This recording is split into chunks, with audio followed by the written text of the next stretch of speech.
Mount Horeb in the Sinai Range rises more than 6,500 feet above sea level. Here Moses received the Ten Commandments. Here too he was given the blueprints for the Ark of the Covenant.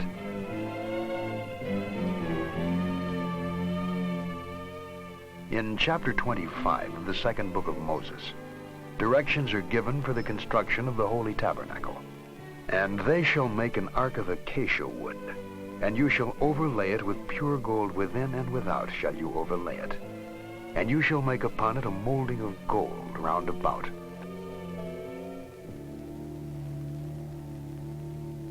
Moses was to provide special shoes and clothing, which would properly insulate his workmen.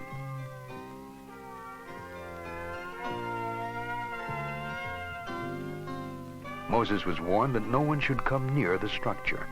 It represented a mortal danger. And though Moses would hear a voice from the covering plate, no figure could be seen. If we were to build a replica of the ark today, according to Moses' instructions, we would have a condenser charged with several hundred volts. Could the gold sheath have been a form of loudspeaker, a two-way radio, reproducing a voice from afar? It is part of the Von Däniken theory, a romantic's explanation of biblical text based on imagination and wonder.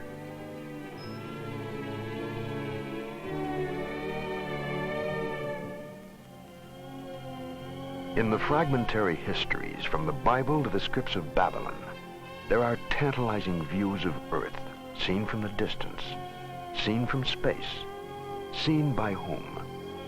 Was it the vision of ancient astronauts communicated to the primitive population of a still young planet Earth?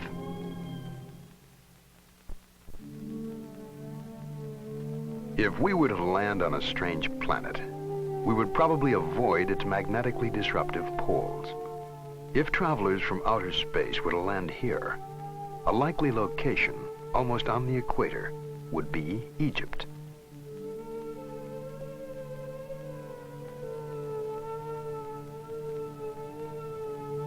The pyramids, eternal mysteries in themselves, provide additional evidence to support the premise that Earth was visited by ancient astronauts.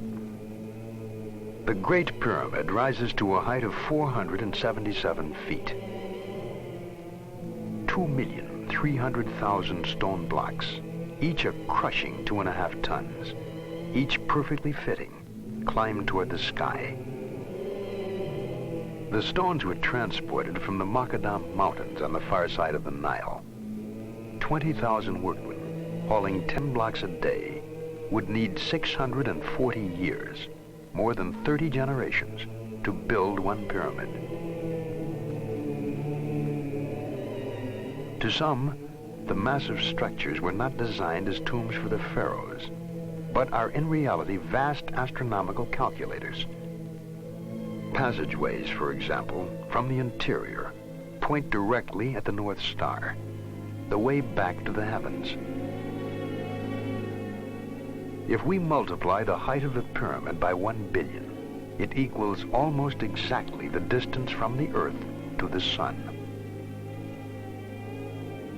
At the end of the 16th century, the Dutch mathematician Ludolf arrived at the figure pi, by which one can determine the circumference of a circle. If we divide the perimeter of the base of the pyramid by twice the height, we get exactly the figure pi, which Ludolf only found 4,000 years later.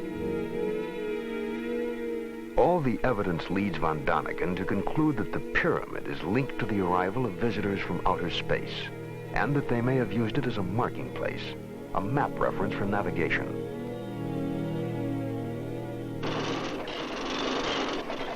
When modern Egypt chose to construct the Aswan Dam, there stood one obstacle. The flooding would submerge the 3,000-year-old temple of Abu Simbel.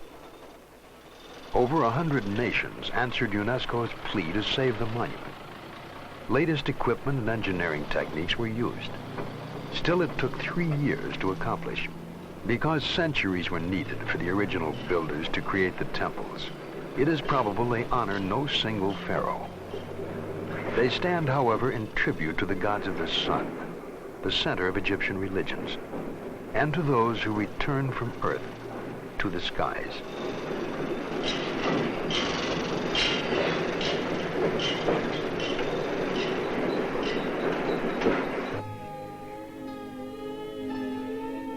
The Salisbury Plain lies along the Wales border. A large mound rises ominously from the level expanse. The legend surrounding it suggests that it was a place of burial, not unlike the pyramids of Egypt. Close by stands Stonehenge, rock formations strewn about like so many toy blocks. It is believed to have been built 2,000 years ago. According to legend, Merlin, the magician of King Arthur's court, transported the huge slabs by magical incantations from what is now Scotland. Recent studies have employed computers to measure the distances and placements of the stones. These findings prove to some extent that Stonehenge served as a giant calendar and observatory. By visually lining up specific points, an almost exact calculation can be made as to the movement of the stars and planets. Even with computers, it has taken us years to arrive at these figures. 2,000 years ago, this area of England was inhabited only by primitive tribal people. Some still believe that Stonehenge is a temple built by the ancient Druids, the priests of the pagan Celts, and was the site of witches' conclaves and human sacrifice. The Druids still exist and continue to conduct their religious services on this site. It has been suggested that the Druids may not have built this place, but simply taken it over as their shrine. If so, then there is no trace of who might have built and left it behind. Tribes that vanished, whole civilizations that disappeared. It has happened too many times to be coincidence.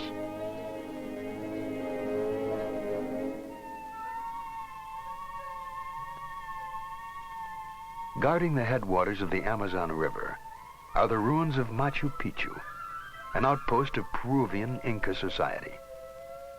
Some archaeologists suggest that the Incas found they could not extend their empire into the treacherous Amazon jungle, and so here they stopped, and here they died.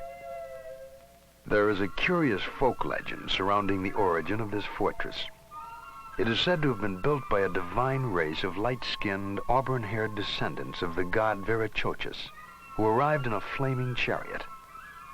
Nothing remains of these supposed people, but the legend goes on to say that they abandoned their citadel and returned to the skies. They left only the ruins of their mountaintop city for us to wonder at.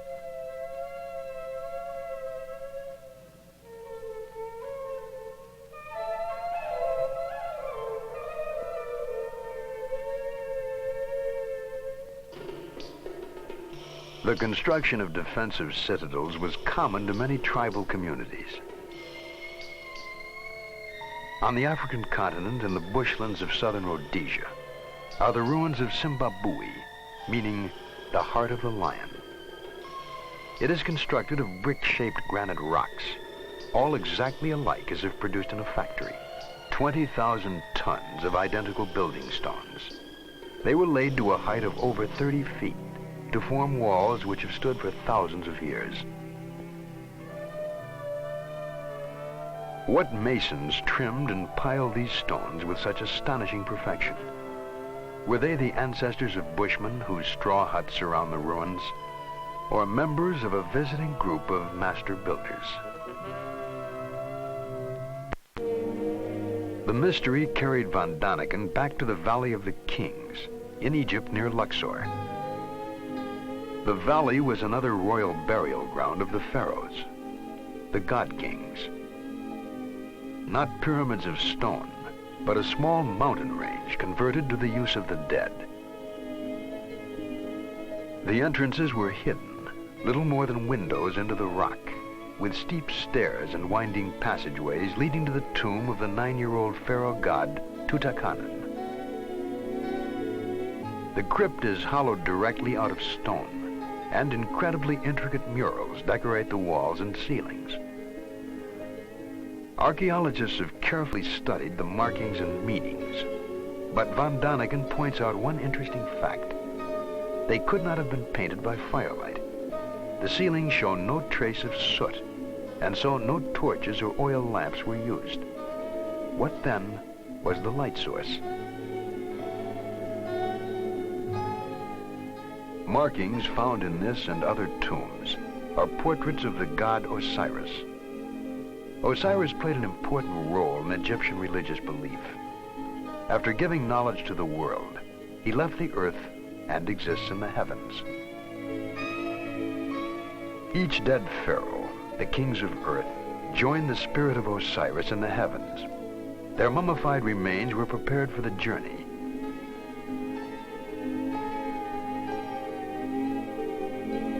In the golden armor casing, whom were they imitating?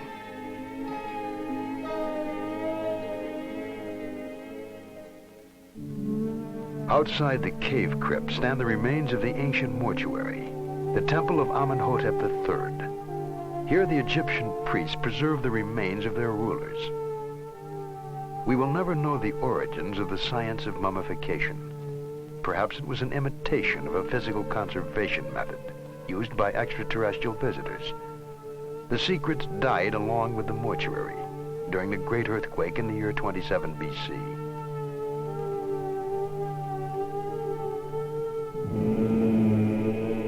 Some distance away, guarding the entrance to this temple of the dead, rests the Memnon Colossi, 2,000 years old, 52 feet high, each weighing over 1,000 tons. It is difficult for us to imagine them being moved from the distant quarries by manpower alone. And so the sentinels of the temple evoke images of a time when the activity inside was directed by godlike visitors who came as masters to earth.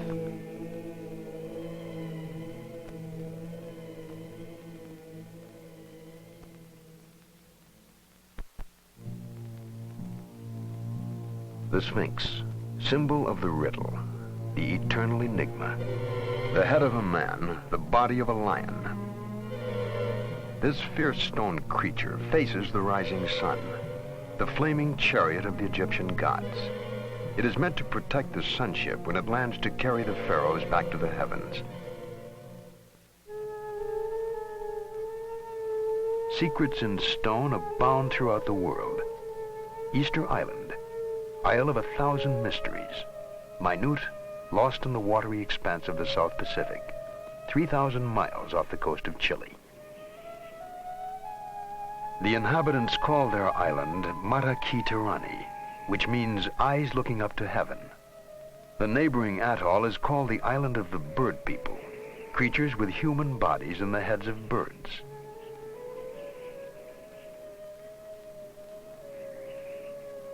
Van Daniken suggests that these bird heads could also be helmets equipped with a type of mask. The island's ancient legends tell of flying people who arrived amidst fire and thundering noise. The landscape is dominated by volcanic cratered lakes. Today about 2,000 people live here.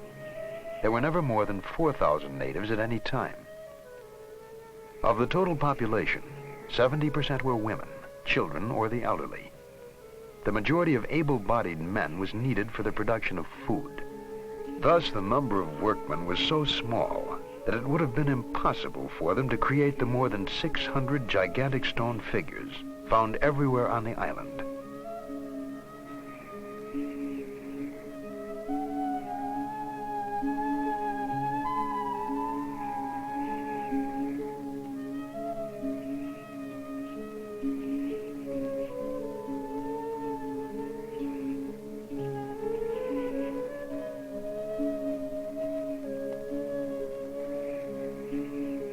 Many of the stone gods stand 65 feet high and weigh nearly 400 tons. Most of the sculptures are but partly exposed. Only excavation reveals their true size. The figures are all the same, an unusual type of human wearing the same haughty, taciturn expression.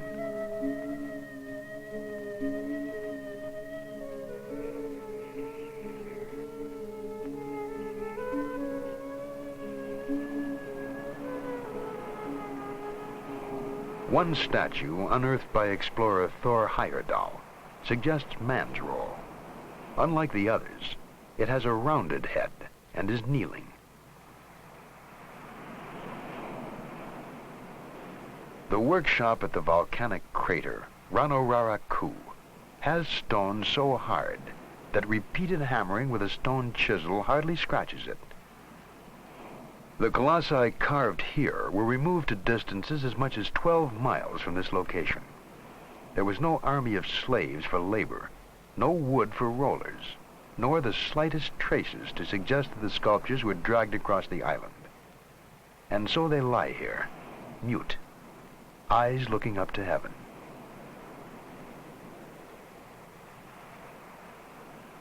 Easter Island might have been the key to many mysteries. When it was first discovered, a group of wooden tablets covered with hieroglyphics were found. But zealous missionaries burned them, sealing the secrets of the monoliths. So we must look elsewhere for explanations. The legends of Easter Island claim that the stone giants moved themselves with the help of mana, a mysterious force which only 2 priests could invoke, and that one day the priest disappeared, and so did the mana. What was mana? Von Daniken wondered if there were strangers from other planets possessed of extraordinary powers. Did they have the ability to defy the laws of gravity?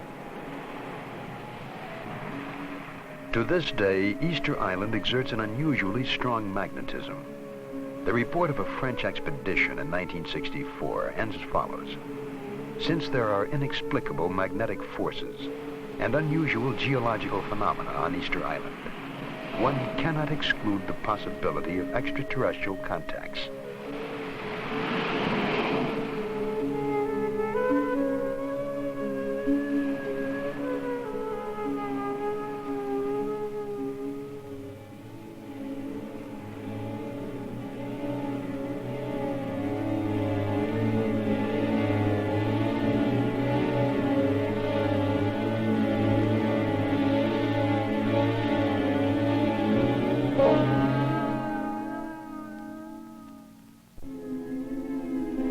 Almost on a direct line from Easter Island is the Bay of Pisco, along the coast of southern Peru.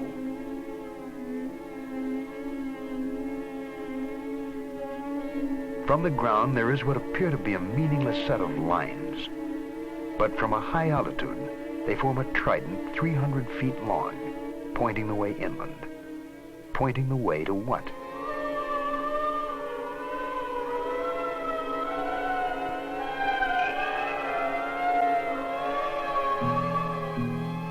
Across the scorched and rocky terrain are spread the remains of deserted ancient cities. An entire civilization, now vanished, once flourished around the mysterious plain of Nazca. Lines running toward us, away. Lines which mean nothing from the ground. Long furrows cut into the iron-rich parched soil, cut there at least 2,000 years ago.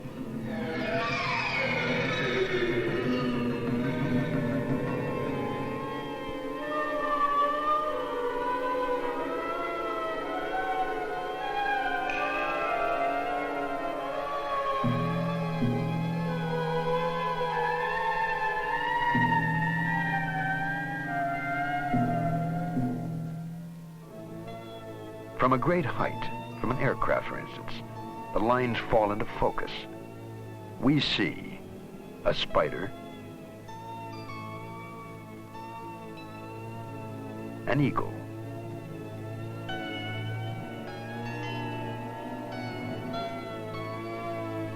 a peacock, and a hummingbird, none of which can be recognized from the ground. And there is no observation point, no mountain nearby overlooking the plain. The giant drawings must have been directed by someone hovering high above.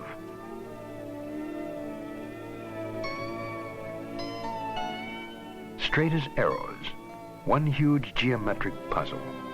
Some lines parallel, some intersecting, starting nowhere and ending nowhere.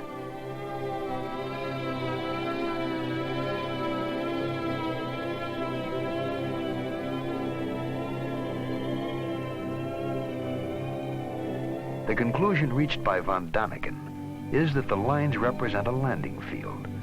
The plain of Nazca is a gigantic abandoned airport.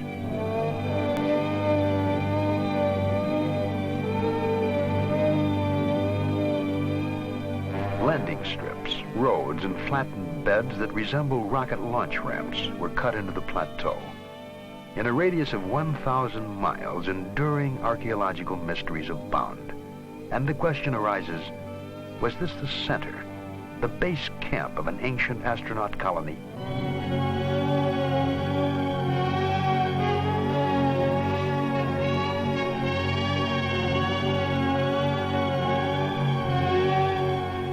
Around the world, we have seen carvings in Japan, Egypt, Australia, Yugoslavia, and all bear a striking resemblance to the carvings at Nazca.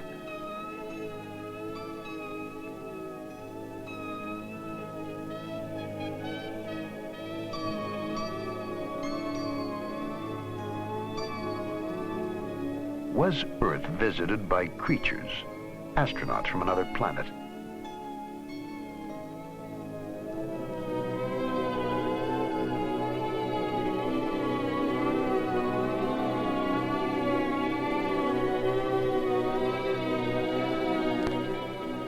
We have only fragments, starlit night, and allow yourself the freedom to wonder.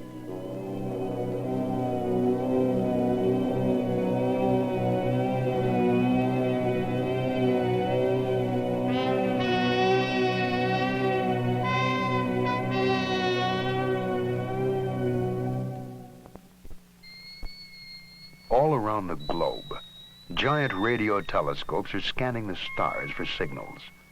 Some are even sending signals, not to anyone in particular, but to anyone who may be able to hear them. By some incredible coincidence, perhaps we will establish a dialogue with an extraterrestrial community, even if that conversation is only a matter of meaningless blips and dots. NASA recently launched an aluminum greeting card into space, addressed in effect to whom it may concern. Etched on the plaque are the nude figures of a man and a woman, 2-digit computer code numbers, and a diagram showing Earth's location within the 9 planets of our solar system. A message to whatever intelligent life there may be in the universe. Hello from Earth to some wandering ancient astronaut. NASA is especially interested in the possibility of life on the planet Mars. The Jet Propulsion Laboratory in Pasadena, California, has had a direct line to Mars via the Mariner 9 spacecraft, which has been taking extensive photographs as it orbits the red planet. Mars is a world significantly like the Earth in terms of atmosphere, temperature, and gravity. It is also the closest and easiest to explore in depth. To date, no recognizable life has been detected. But the same was true of previous Mars missions. The last time photographs were taken, scientists agreed that there was definitely no life on Mars. However, the smallest area the spacecraft's camera could focus on was 3 miles wide.